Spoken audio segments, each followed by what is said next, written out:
Hello everyone, मैं हूं आपकी biology educator Shivani ma'am. Welcome back to Aurus digital. और आज हम लेकर आए हैं आपके लिए बहुत ही इंटरेस्टिंग रैपिड रिवीजन सीरीज, जिसमें हम 20 मिनट से भी कम में आपको करवाने वाले हैं ट्रांसपोर्ट ऑफ गैसेस। तो चलिए शुरू करते हैं अपना लेक्चर।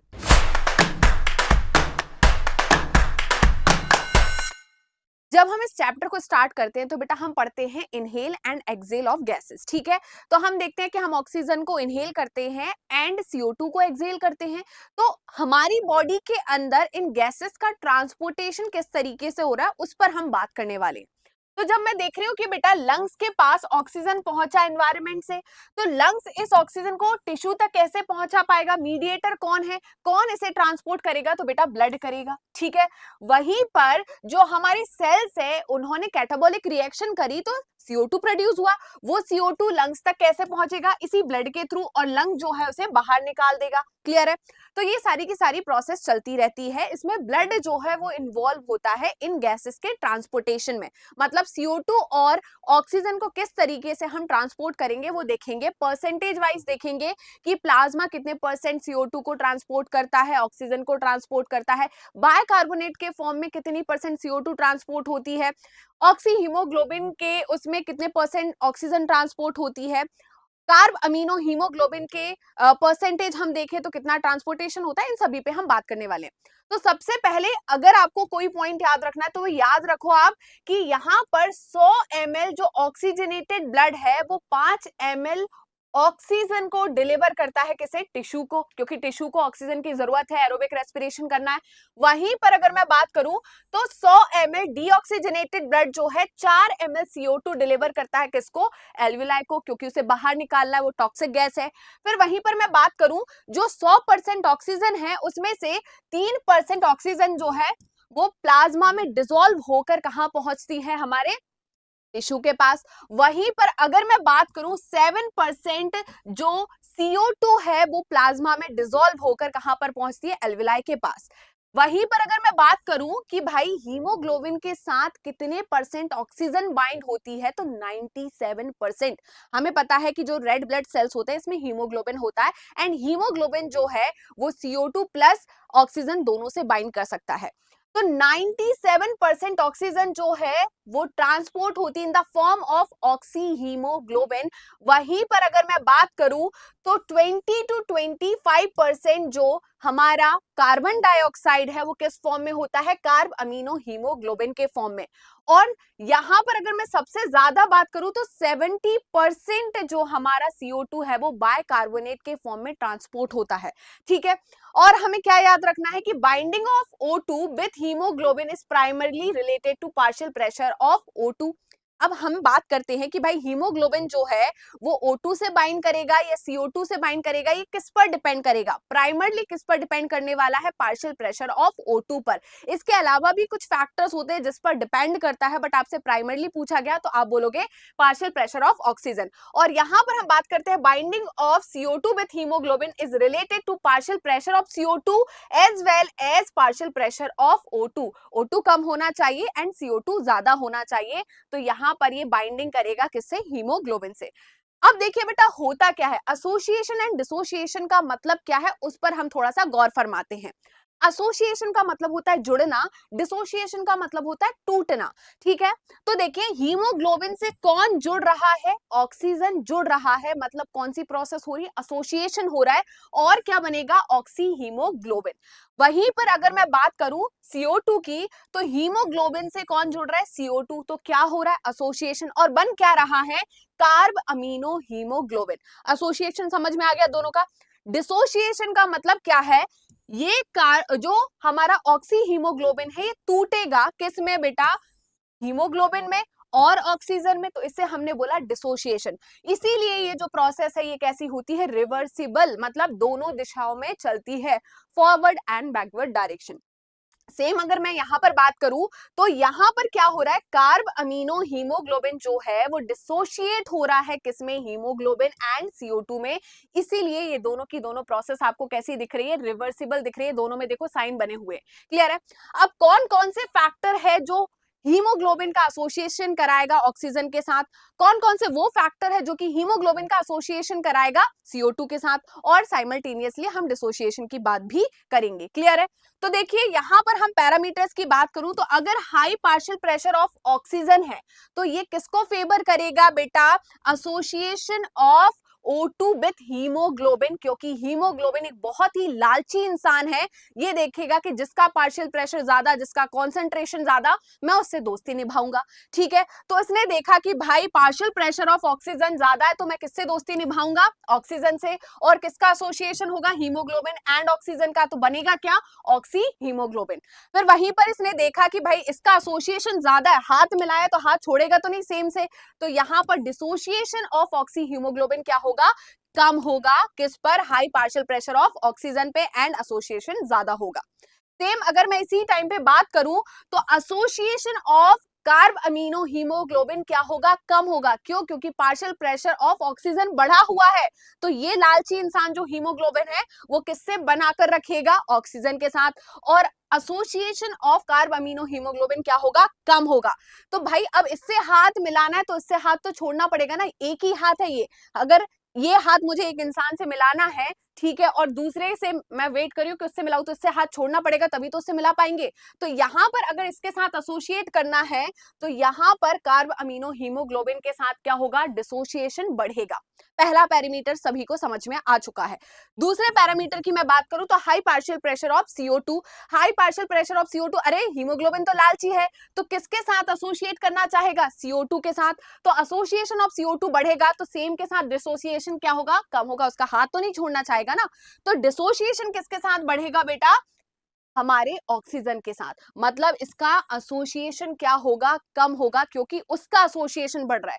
तो देखो अगर एक का एसोसिएशन बढ़ रहा है तो दूसरे का डिसोसिएशन बढ़ रहा होगा। जिसका एसोसिएशन बढ़ रहा है उसका डिसोसिएशन कम हो रहा होगा। आप एक बार इस ट्रेंड को फॉलो करो। ठीक है, फिर हम बात करते हैं हाई H+ कॉन्सेंट्रेशन या लो पीएच की मैं बात करूं तो हाई H+ कॉन्सेंट्रेशन या लो पीएच मतलब एसिडिक कंडीशन में यहां पर एसोसिएशन ऑफ ऑक्सीजन क्या होगा? डिक्रीज होगा।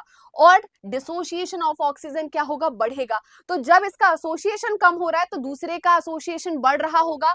तो यहां पर देखिए CO2 के साथ एसोसिएशन ऑफ हीमोग्लोबिन क्या हो रहा है? बढ़ रहा है। और यहां पर dissociation of CO2 with haemoglobin क्या है? कम है। जब मैं नेक्स्ट पैरामीटर की बात करूं तो हाई टेम्परेचर, तो हीमोग्लोबिन का O2 के साथ एसोसिएशन में ये सारे के सारे हाई रहेंगे तो उसको पसंद नहीं आएगा, है ना, एसोसिएट होना अच्छा नहीं लगेगा। तो देखिए जब ये सारे के सारे बड़े हैं तो एसोसिएशन ऑफ ऑक्सीजन क्या हो रहा है? कम हो रहा है। और डिसोसिएशन ऑफ ऑक्सीजन बढ़ रहा है। साइमल्टेनियसली यहां पर हम क्या देख रहे हैं? Association of haemoglobin with CO2 बढ़ रहा है और dissociation of haemoglobin with CO2 क्या हो रहा है? कम हो रहा है। क्लियर है? अब लोकेशन की बात करें कि association of haemoglobin with oxygen and dissociation of haemoglobin with oxygen कहां चल रहा है, और इनकी भी हम साथ में बात करने वाले हैं। तो देखिए एसोसिएशन कहां होगा बेटा? हीमोग्लोबिन के साथ, जहां पर उसका पार्शियल प्रेशर ज्यादा होगा। तो एल्विलाई लेवल पर पार्शियल प्रेशर ऑफ ऑक्सीजन बहुत ज्यादा होता है, 104 mm ऑफ Hg होता है। तो यहां पर लंग्स के पास एसोसिएशन ऑफ ऑक्सीजन क्या होगा? बढ़ेगा। और डिसोसिएशन कहां होगा? जहां पर पार्शियल प्रेशर ऑफ ऑक्सीजन कम होगा, मतलब टिश्यू लेवल पर। अब हम जब बात करते हैं CO2 की, तो CO2 जो है उसका एसोसिएशन कहां पर ज्यादा होगा? जहां पर पार्शियल प्रेशर ऑफ CO2 ज्यादा होगा, मतलब टिश्यू लेवल पर। तो टिश्यू लेवल पर ये काम चल रहा है। अब मैं बात करती हूँ डिसोसिएशन की, तो लंग्स लेवल पर हम बात करें तो पार्शियल प्रेशर ऑफ CO2 जो है कम होता है, 40 mm ऑफ Hg होता है। तो वहां पर क्या होगा? डिसोसिएशन होगा। किसका? CO2 का। किसके साथ? हीमोग्लोबिन के साथ। तो ये मैंने मोटा मोटा सारा एक पेज में लिखवा लिया। अगर आपको डिटेल में पढ़ना है तो हम आगे बढ़ देते हैं। चलिए, तो हम देख रहे हैं बेटा क्या हो रहा है? Transport of O2। तो हमने क्या करा? बाहर से ऑक्सीजन को लिया, ब्लड ने ऑक्सीजन को कैरी किया, लंग्स के पास जो है वो कहा गया? हार्ट के पास, है ना।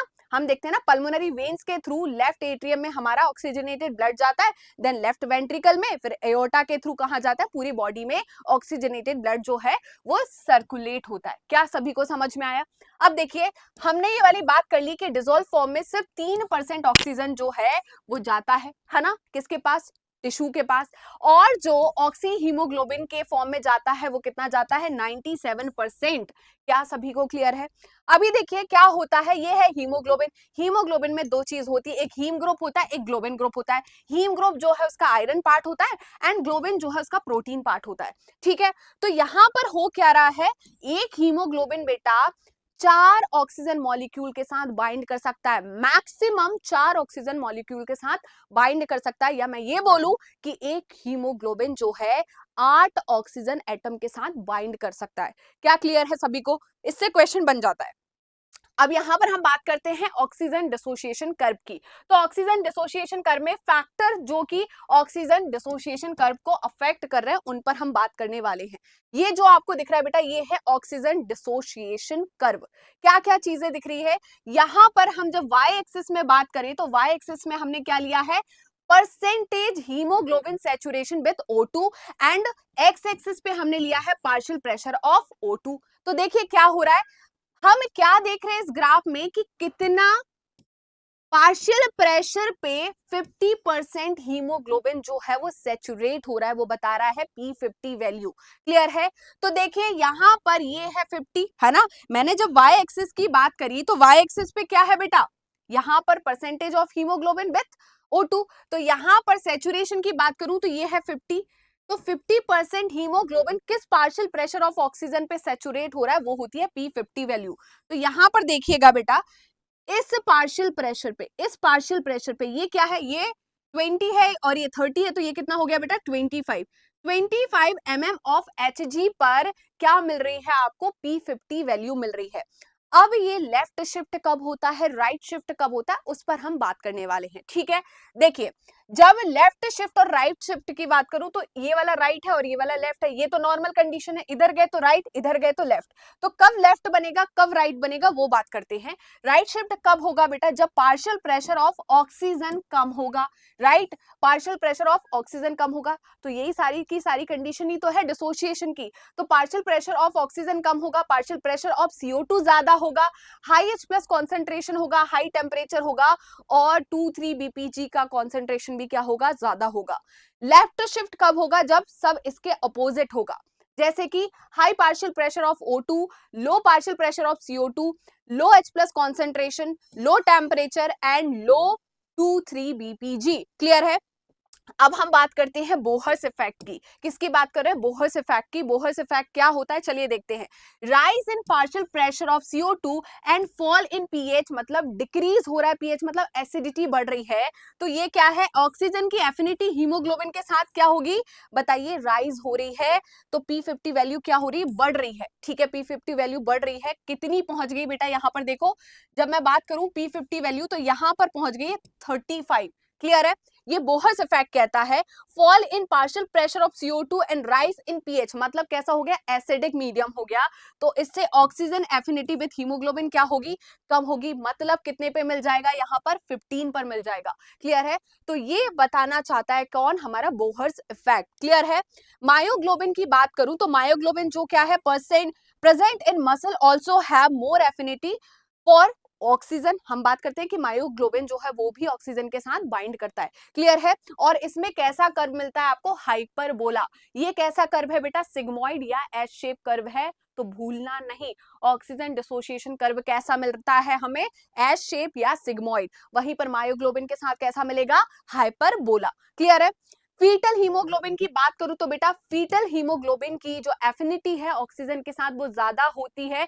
Maternal haemoglobin and fetal haemoglobin को देखें तो सेम पार्शियल प्रेशर पर इसका 30% ज्यादा एफिनिटी होती है हीमोग्लोबिन से बाइंड करने की। क्यों? क्योंकि इसका हीमोग्लोबिन जो है, फीटस का हीमोग्लोबिन है, वो क्या है, it binds BPG less strongly. तो वो BPG से लेस स्ट्रांगली बाइंड करता है, इसलिए उसकी एफिनिटी जो है वो ज्यादा होती है किसके साथ, ऑक्सीजन के साथ। क्या ये पॉइंट क्लियर हुआ सभी को? चलिए अब आगे बात करते हैं हम ट्रांसपोर्ट ऑफ CO2 की। तो यहाँ पर डिसॉल्व फॉर्म में हो रही है 7%। 7% यहाँ क्यों हो रहा है, वहां पर 3% क्यों हो रहा है? क्योंकि बेटा यहाँ पर सॉल्युबिलिटी ज्यादा है CO2 की एज कंपेयर टू O2, इसलिए 7% प्लाज्मा में डिसॉल्व हो रहा है और वो सिर्फ 3% डिसॉल्व हो रहा है। नेक्स्ट हम बात कर रहे हैं एज अ बायकार्बोनेट। तो बायकार्बोनेट के फॉर्म में कितना 70% CO2 जो है वो ट्रांसपोर्ट होती है। अब ये बायकार्बोनेट भी प्लाज्मा में ही जाते हैं, क्लियर है। नेक्स्ट है हमारा कैसे होता है, CO2 जो है वाटर के साथ बाइंड करता है, रिएक्ट करता है in the presence of carbonic anhydrase enzyme और बनता है कार्बोनिक एसिड मतलब H2CO3। अब फिर कार्बोनिक एनहाइड्रेज की प्रेजेंस में ये टूटता है आयन के फॉर्म में, H प्लस आयन के फॉर्म में एंड HCO3 माइनस के फॉर्म में। HCO3 माइनस क्या होता है बेटा, बायकार्बोनेट आयन, और ये क्या होता है, हाइड्रोजन आयन, क्लियर है। तो इसी तरीके से बायकार्बोनेट बनेगा और जो आरबीसी की प्लाज्मा मेम्ब्रेन है वो परमिएबल होती है, मोर परमिएबल होती है नेगेटिव आयन के लिए। तो ये जो बना कहां पर, आरबीसी के अंदर, और निकल के चला जाएगा प्लाज्मा में। क्या क्लियर है सभी को? ठीक है। अब एल्वुलर लेवल पर मैं बात करूं तो एल्वुलर लेवल पर क्या हो रहा है बेटा, H प्लस आयन से बायकार्बोनेट बाइंड कर रहा है। ये जो है ये कहां पर हो रहा है, टिश्यू लेवल पर। ये कहां पर हो रहा है, एल्वुलर लेवल पर। तो जब कार्बोनिक एनहाइड्रेट क्या करेगा, रिएक्ट कराएगा, इस रिएक्शन को कराएगा, तो यहाँ पर बनेगा कार्बोनिक एसिड और फिर कार्बोनिक एनहाइड्रेट्स की प्रेजेंस में क्या बनेगा, CO2 और H2, और ये CO2 को एल्वुलाई में डिफ्यूज हो जाएगी और फिर ये बाहर अपना रास्ता देख ही लेगी, क्लियर है। फिर हम बात करते हैं आरबीसी के फॉर्म में कितना परसेंट CO2 जो है वो ट्रांसपोर्ट होता है in the form of carb amino haemoglobin. Carboxy haemoglobin नहीं होता, कार्ब अमीनो हीमोग्लोबिन होता है, ये पॉइंट आपको याद रखना है। तो अबाउट 20 to 25%, वैसे हमें आपके जो ऑप्शन है उसमें 23% भी मिल जाएगा तो बिल्कुल सही है, उसको आप लगा सकते हो अगर ये नहीं मिलता है तो, ठीक है। तो होता क्या है, हीमोग्लोबिन से CO2 बाइंड करता है और क्या बनता है, HbCO2, और ये भी रिवर्सिबल रिएक्शन होती है। तो जितनी भी रिएक्शन अभी तक आप पढ़ते आ रहे हो वो सारी की सारी रिवर्सिबल रिएक्शंस है, क्लियर है। आगे बढ़ते हैं बेटा।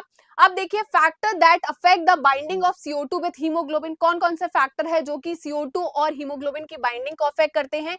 जब टिश्यू लेवल पर बात करें तो high partial pressure of CO2 होता है और लो पार्शियल प्रेशर ऑफ O2 होता है, क्योंकि हमने देखा CO2 की बाइंडिंग दोनों पर डिपेंड करती है। तो यहाँ HbCO2 से बाइंड करेगा और ये रिएक्शन होगी टिश्यू लेवल पर। वहीं पर एल्विलाई लेवल पर बात करें तो लो पार्शियल प्रेशर ऑफ CO2 होगा और high partial pressure of O2 होगा, तो उल्टी रिएक्शन होगी। HbCO2 टूटेगा किसमें, Hb और CO2 में। क्या सभी को क्लियर है? Under normal condition approximately 4 ml of CO2 delivered to the alveoli by every 100 ml of deoxygenated blood, जो कि मैं आपको पढ़ा चुकी हूँ। हैमबर्गर्स फिनोमेना क्या होता है, HCO3 माइनस जो बाइकार्बोनेट आयन है diffuses out into plasma and Cl minus ion enter into the RBC at tissue level. मैंने आपको यही बोला था ना कि जो बाइकार्बोनेट आयन बने कहां पर बेटा, आरबीसी के अंदर। आरबीसी की प्लाज्मा मेम्ब्रेन जो है वो परमेबल होती है नेगेटिव आयन के लिए, तो ये क्या करते हैं टिश्यू लेवल पर आरबीसी में से बाइकार्बोनेट आयन कहां आ जाते हैं, प्लाज्मा में। प्लाज्मा में प्रेजेंट है क्लोराइड आयंस, तो क्लोराइड आयंस भी नेगेटिवली चार्ज होते हैं। तो क्लोराइड आयन कहां पर आ जाते हैं बेटा, आरबीसी के अंदर, ठीक है। क्यों आते हैं, क्योंकि यहाँ पर न्यूट्रलिटी को रखा, क्योंकि अंदर जो है आरबीसी के अंदर H प्लस आयन बहुत ज्यादा बढ़ चुके हैं। अगर H प्लस आयन बहुत ज्यादा होंगे तो अंदर का कंडीशन कैसा हो जाएगा, एसिडिक, तो भाई हमारी आरबीसी जो है वो डिस्ट्रॉय हो जाएगी। ऐसा हम नहीं चाहते, तो उसे न्यूट्रलाइज करने के लिए, बफर सॉल्यूशन बनाने के लिए क्लोराइड आयन का शिफ्ट होता है प्लाज्मा से आरबीसी में, और बाइकार्बोनेट कहां जाते हैं, आरबीसी से प्लाज्मा में। क्या क्लियर है? इसी को हम हैमबर्गर फिनोमेना या क्लोराइड शिफ्ट कहते हैं। रिवर्स क्लोराइड शिफ्ट क्या होता है, एल्वुलर लेवल पर जो Cl माइनस आयन है वो कहां, प्लाज्मा से, जो सॉरी आरबीसी में थे उसमें कहां आ गए, वो प्लाज्मा में आ जाएंगे, एंड बाइकार्बोनेट आयन जो है वो वापस कहां चले जाएंगे, हमारे प्लाज्मा से आरबीसी में चले जाएंगे। तो ये हो गया हमारा हैमबर्गर या क्लोराइड शिफ्ट। तो किस तरीके से आपका ट्रांसपोर्टेशन हो रहा है, 70%, 23% एंड 7%, वो सारा यहाँ पर लिखा हुआ है। देखिए क्या हो रहा है, CO2 से H2O बाइंड कर रहा है कार्बोनिक एनहाइड्रेट्स की प्रेजेंस में, और बन रहा है क्या, यहाँ पर कार्बोनिक एसिड वो टूट रहा है in the presence of carbonic anhydrates, किस में, बाइकार्बोनेट में और H प्लस आयन में। ये बाइकार्बोनेट क्या आ रहे, आरबीसी से प्लाज्मा में वापस आ गए, और यहाँ पर प्लाज्मा से क्लोराइड आयन जो है वो कहां पर आ गए, हमारे आरबीसी में। इसी को हम बोलते हैं क्लोराइड शिफ्ट। अब इसके अलावा बेटा क्या हो रहा है, ऑक्सीजन जो है वो कहां पर जा रहा है, टिश्यू में जा रहा है। कैसे जा रहा है देखिए, और यहाँ पर भी ऑक्सीजन कहां जा रहा है, टिश्यू में जा रहा है।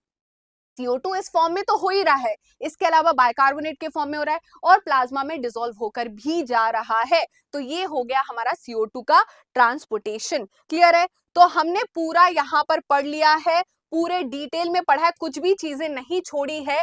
और ऐसे ही क्विक रिवीजन के लिए आप सभी जुड़े रहिए ऑरस डिजिटल के साथ। मिलते हैं एक नए इंटरेस्टिंग टॉपिक के साथ, तब तक के लिए बाय बाय, टेक केयर।